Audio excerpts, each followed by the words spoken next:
আসসালামু আলাইকুম। প্রিয় কানাইঘাটবাসী, যারা হামলা করে, যারা রাস্তায় ট্রাক বসিয়ে, যারা রাস্তায় ট্রাক্টর বসিয়ে ভেবেছিল জুলাই পদযাত্রা বন্ধ করে দিবে, কানাইঘাটবাসী আজকে তাদেরকে ব্যর্থ প্রমাণ করেছে। প্রিয় সিলেটবাসী, আমরা আজকে কানাইঘাটে এসেছি জুলাই পদযাত্রায় আমাদের যে জুলাইয়ের অঙ্গীকার, সংস্কার এবং বিচার, তার দাবিতে আমরা কথা বলতে এসেছি। আমরা দেখতে পাচ্ছি নির্বাচিত হয়ে বিএনপির সরকার অগণতন্ত্রের পথে হাঁটছে, নব্য স্বৈরাচার হওয়ার পথে হাঁটছে।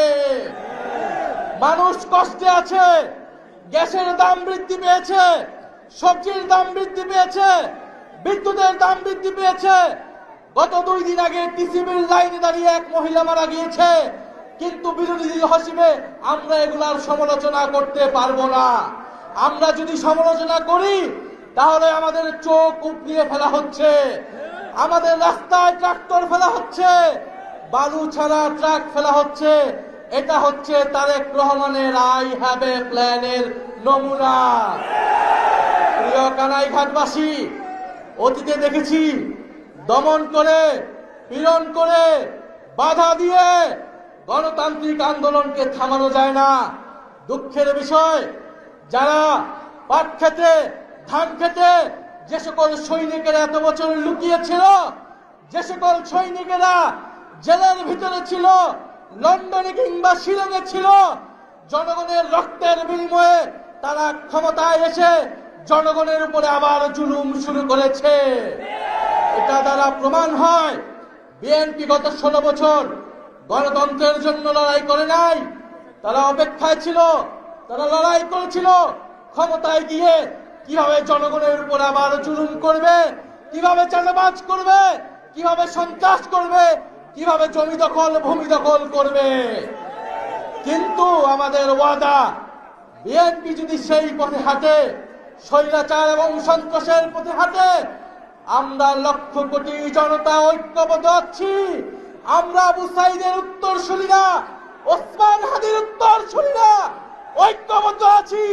নিজেদের জীবনের রক্তের বিনিময়ে বাংলাদেশে নতুন কোন করে স্বৈরাচার এবং জুলুমবাজকে ক্ষমতায় থাকতে দেব না, দেব না, দেব না। প্রিয় তারেক রহমান, আপনি প্রধানমন্ত্রী হয়েছেন, আপনি বলেছিলেন দেশে এসে আপনার পরিকল্পনা রয়েছে। এটা আপনার কেমন পরিকল্পনা?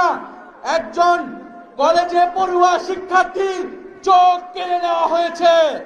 হবিগঞ্জের ঝিকে গৌসের অনুসারী, তার অনুসারীরা হামলা করে রড দিয়ে একটা চোখ নষ্ট করে ফেলেছে একজন কিশোরের, একজন জুলাই যোদ্ধার।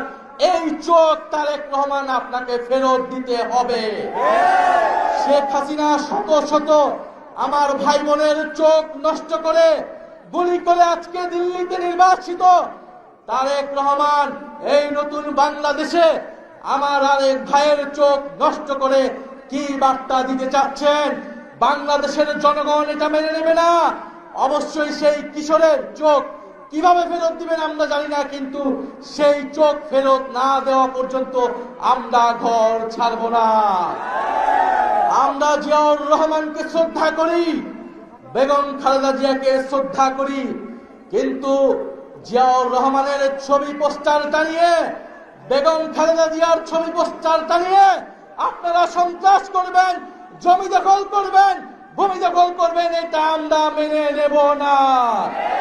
বিগত 16 বছর এই দেশে মুজিবের নামে ব্যবসা হয়েছে, এখন আমরা জিয়াউর রহমানের নামে কোনো ব্যবসা হতে দেব না। অবিলম্বে জিয়া ব্যবসা বন্ধ করেন, সন্ত্রাসবাদ বন্ধ করেন, দেশে গণতন্ত্র প্রতিষ্ঠা করেন। কথা বলার অধিকার থাকতে হবে, জনগণের কর্মসংস্থানের অধিকার, জনগণের খাবারের অধিকার, সবকিছু নিশ্চিত করতে হবে।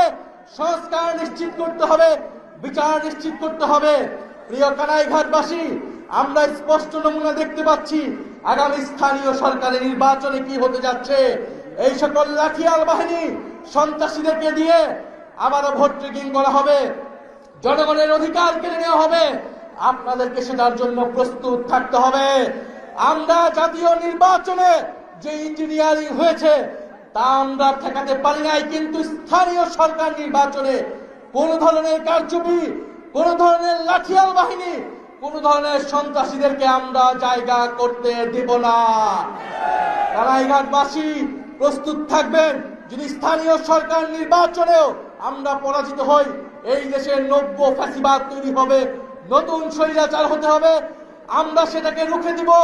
আগামী স্থানীয় সরকার নির্বাচনে আপনারা ভোট দিবেন, জনগণের পক্ষে, জনপ্রতিনিধির পক্ষে কথা বলবেন, শাপলাকলি এবং এনসিপির পক্ষে দাঁড়াবেন।